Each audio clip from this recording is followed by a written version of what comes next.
Welcome to the A.T.TIPSCAST, exploring and investigating the implementation of assistive technology in public schools. I'm your host, Chris Bouguet. This is episode number 36, recorded on June 8th, 2009. Hey, Chris, you got an important phone call? Oh, okay. Here, okay, I'll take it.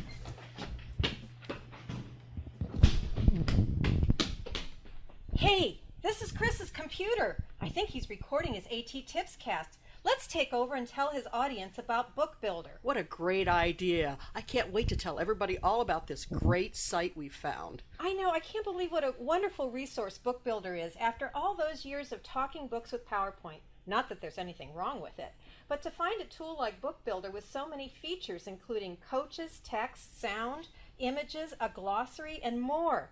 You know, the design of Book Builder really makes me think of the techniques that teachers use when they are teaching a class or introducing a story to new readers, and they have sort of an into, a through, and beyond. Book Builder's like that because you have those coaches that will introduce the story, that'll coach the kids to look at the pictures or to think about the content that they're listening to or reading. And you know how engaging computers are for students and adults, and this has animated characters that actually will coach you through the material that's involved in the book itself. You can create a book for any topic. The library in Book Builder has books that cover anything from CPR to folk tales. I know that sometimes in looking at the library, I've noticed that some of the books are written by teachers, whilst other of the books are written by students. You know, the site itself is really handy too. It's got all sorts of tips. I mean, you can't go wrong. It's not going to leave you in the dark. It leads you through the construction of the book. It gives you places to find sound effects, places to find photos, sites to find resources on for all your bookmaking needs. And it even tells you how to make a good story, so which is just great. It's such a handy thing that it's really user friendly. The best part of it is free, and I'm all about the free. Uh-oh, is that Chris? No, it's only Mark. Judy, Sally, what are you guys doing here in front of Chris's laptop? Well, we had this little bit of an idea that we'd like to talk about what we're going to be doing in DC at the end of the month, and this is a great opportunity for you to tell them all about the Universal Design for Learning and how Book Builder uses that. Oh, fantastic. I love Book Builder. I think Book Builder is a great example of how it models best practice with Universal Design for Learning by providing multiple means of representation of material and allowing students or staff or administrators like myself to express themselves by using this online tool for creating content. I think one of my things that I really like about this tool are the coaches, because you can program those coaches to either verbally relay information or offer hints and tips and strategies. And not only that, they're cute, you know. Absolutely. I really love the glossary. I can't believe Book Builder has a glossary built right in. We use the glossary in the book that we built to talk a little bit more about precipitation. We recognized that word wouldn't be easily recognized, so we highlighted the word, and we were linked to a glossary where we put a picture that represented precipitation.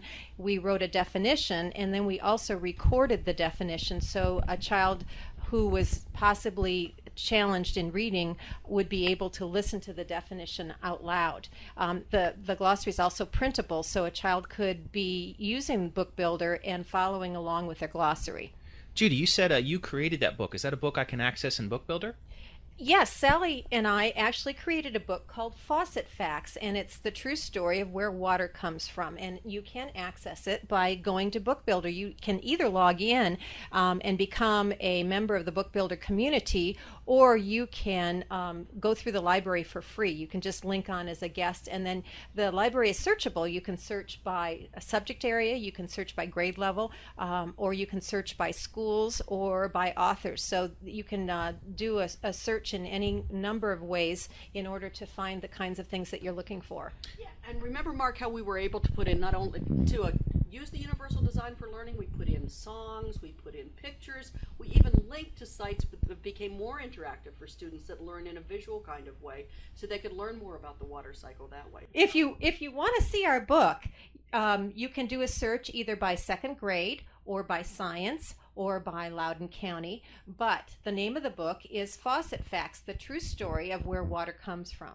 This tool here is a great tool for representing material for all grade levels. While, Judy, you just mentioned you and Sally created a book for the elementary school level, this resource can be very valuable for K through 12 and beyond, for adults for learning. I think it really models best practice in online technology to support diverse learners who are visual learners who are auditory learners. You have the opportunity of creating fairly quickly and easily a resource that can be used for instruction and to engage audiences. Yeah, I even saw one that taught folks how to use CPR, which I thought was a great way to teach that skill. Speaking of diverse learners, we know an occupational therapist in Loudoun County that actually created a book with her students. The students were the authors. The kids were in second grade, and they were learning about folk tales. And in order to kind of flesh out the idea of folk tales for these two children, the occupational therapist sat down with them, and they retold the story. They told it from a different character's perspective, and she used various tools, technology tools, in order for this book to come to fruition. She had the students draw pictures, and the pictures were scanned into the book for the illustrations. She also had them come up with their outline using a graphic organizer called Inspiration, and they used a word prediction program to type the text before they inserted it in the book in order for them to get their thoughts down without becoming frustrated with the writing process itself. Well, I hear Chris coming, I think, maybe down the hall. But before he gets here, I just want to mention to everybody that we use Book Builder as actually a presentation device to deliver our presentation at the National Educational Computing Conference that we're going to deliver on June 28th. At 8:30. At 8:30 in the morning in Washington, D.C. One other thing before here he comes. Book Builder is a fantastic resource, and I know CAST is constantly looking at wanting feedback regarding how to change and further enhance the resource. So it'd be a neat idea for all you out there to use Chris's blog, A.T.TIPSCAST blog, in order to comment on how you're using the tool in your educational settings, and how any other resources that you think you'd like to see in future releases of Book Builder. Or what kind of books that you think you might be able to write with Book Builder. What kind of ideas you have for books, from SOLs to instructions to information to just for fun. Oh, shoot. What are you guys doing? Well, we thought we'd use some technology to get some information that we'd like to share across. What did you guys talk about? Well, you'll just have to listen to your podcast.